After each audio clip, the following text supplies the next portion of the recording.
It is not against code to have a main breaker on a 200 amp panel inside the home. The 2020 National Electrical Code allows for a main breaker to be installed in a 200 amp panel board, provided that the panel board is listed for use as service equipment. Section 230.71 of the National Electrical Code states that service equipment shall be installed in accordance with 230.90 through 230.98. Service equipment shall consist of a circuit breaker or fuse switch or circuit breaker type switch.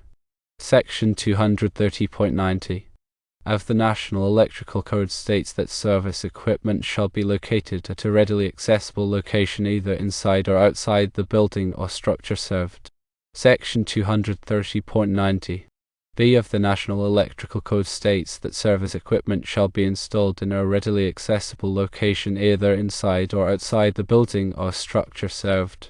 Therefore, as long as the 200 amp panel board is listed for use as service equipment and is installed in a readily accessible location, it is permissible to install a main breaker in the panel board. Consider the definition of service equipment. Service equipment constitutes the main control and cutoff for the electrical supply to a building. It typically includes a main breaker or fuse switch to disconnect all power. The National Electrical Code outlines specific requirements for service equipment installation to ensure safety and proper functionality. One key requirement is accessibility. The service equipment must be readily accessible, meaning it should be easily reached without obstruction. This allows for quick disconnection of power in emergencies or during maintenance. The location of service equipment, whether inside or outside the building, must comply with local regulations and utility company requirements. Proper labeling and clear identification of service equipment are crucial for safety and ease of maintenance. All components of the service equipment must be properly grounded and bonded to ensure a safe electrical system. The ampacity of the service equipment must be adequate for the calculated load of the building it serves. Overcurrent protection devices, such as circuit breakers or fuses, must be properly sized to protect the electrical system from overloads and short circuits. Regular inspection and maintenance of service equipment are essential to ensure its continued safe and reliable operation. Damaged or deteriorated components should be replaced promptly to prevent potential hazards. Consider also panel board selection. Selecting the right panel board is crucial for ensuring a safe and efficient electrical distribution system. Panel boards come in various sizes and configurations to accommodate different electrical loads and applications. Firstly, determine the total load requirements of the building or area the panel board will serve.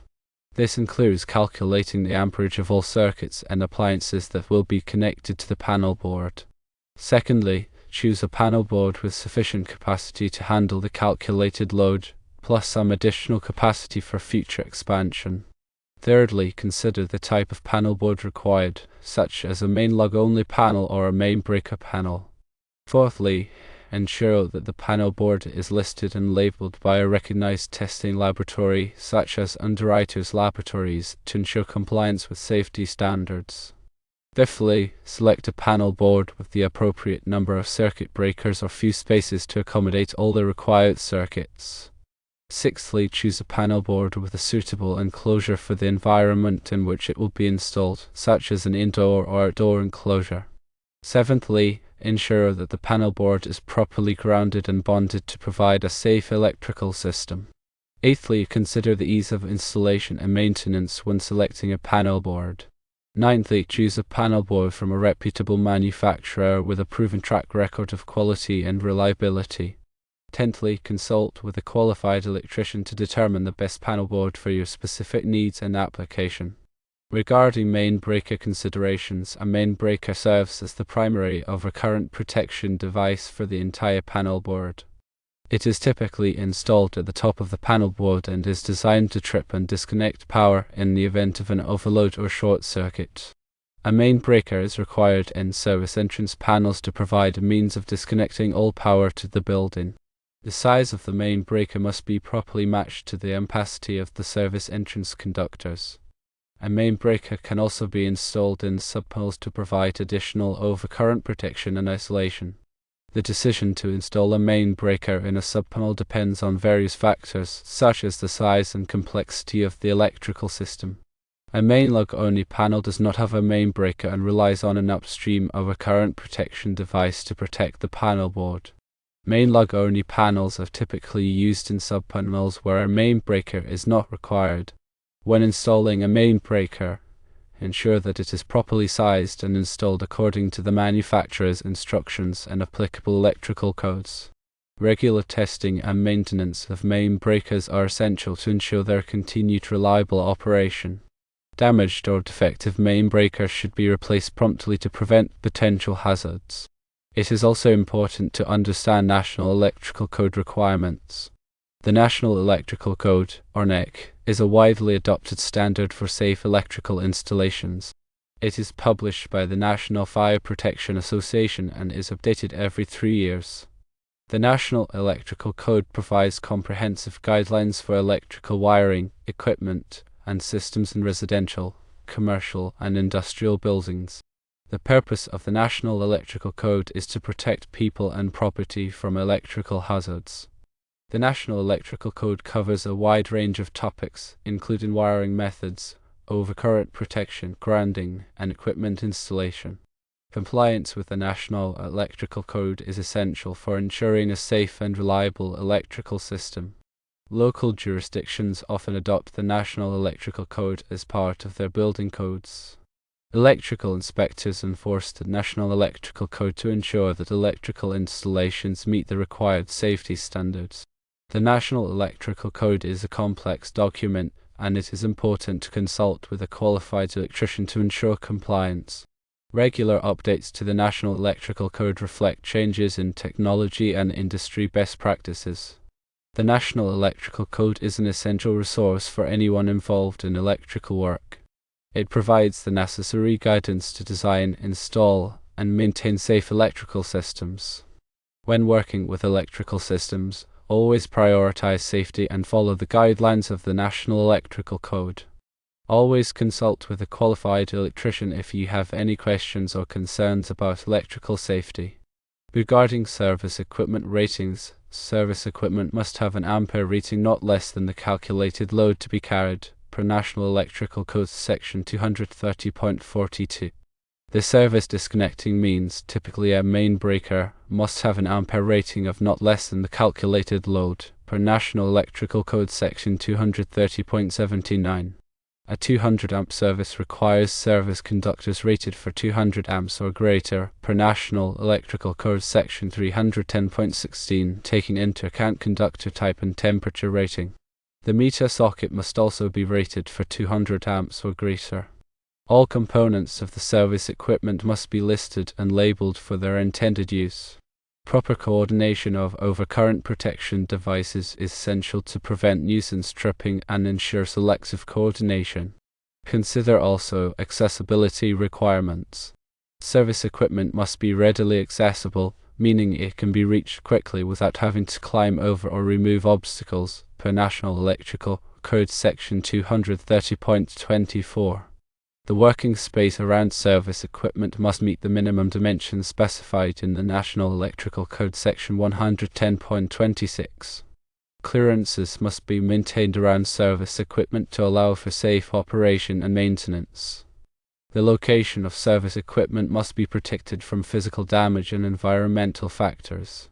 Proper lighting must be provided in the vicinity of service equipment to ensure safe working conditions. The location of service equipment must be clearly identified with appropriate signage. Accessibility requirements apply to both indoor and outdoor service equipment installations. Regular inspections should be conducted to ensure that service equipment remains readily accessible. Any obstructions that impede access to service equipment should be removed promptly. Accessibility requirements are intended to ensure the safety of electrical workers and building occupants. It is important to understand grounding and bonding. Grounding and bonding are essential for electrical safety.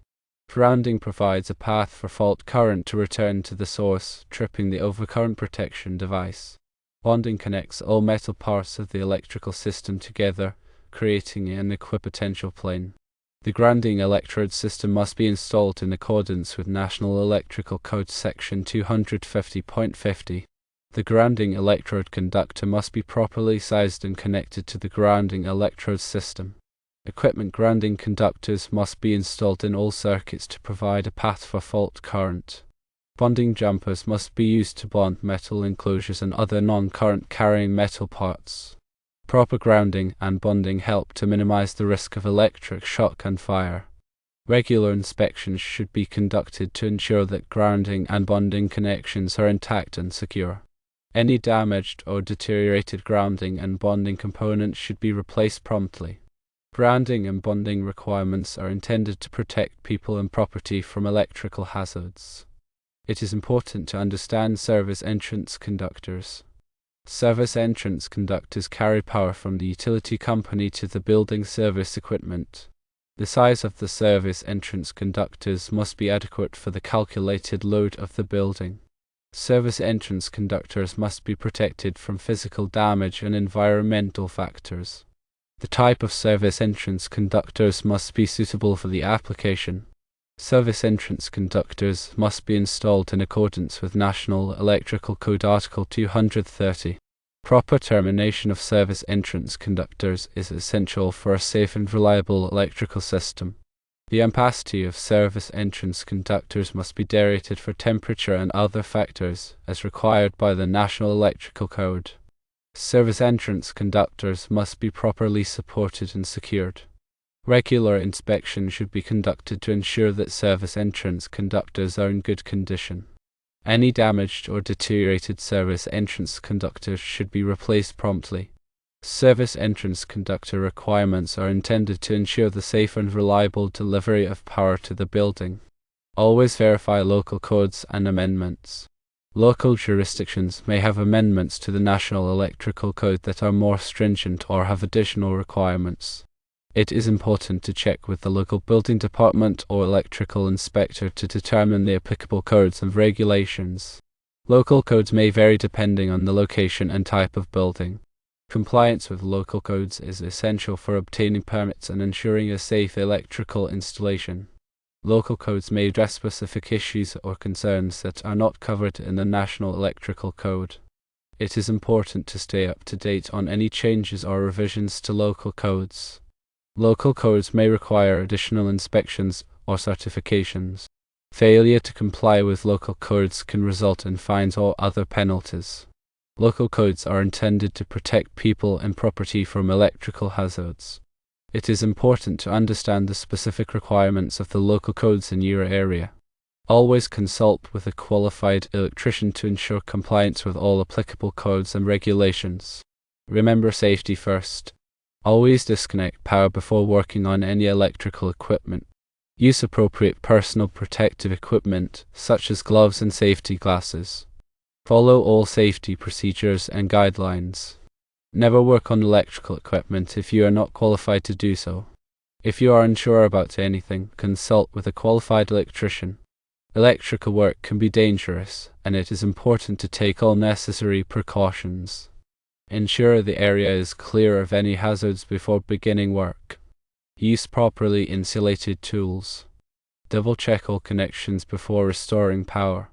Be aware of your surroundings and potential hazards. Report any unsafe conditions to your supervisor. Electrical safety is everyone's responsibility.